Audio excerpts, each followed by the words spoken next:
This is what we got inspiration from today.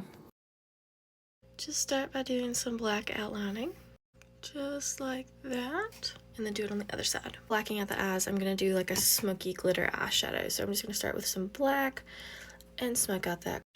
I'm gonna take white and then put that on the inner corner, and I'm gonna do it on both sides. And leave some holes in your details. Fill this in black. Take a purple duochrome and put over just the go underneath this with the black, and then we just re-outlined all of our areas that we wanted to be like lines. Does that make sense? I hope. I'm just gonna connect this and make like a little box like that. Add your white dots. I filled in my nose. Add some eyeliner. Now I'm just putting Houdini from Lemonhead on. Oh, it looks so cool. Just gonna add a nude lip and a eyeliner and lashes and mascara, and I'll be back. This is the finished look. I hope you guys liked it.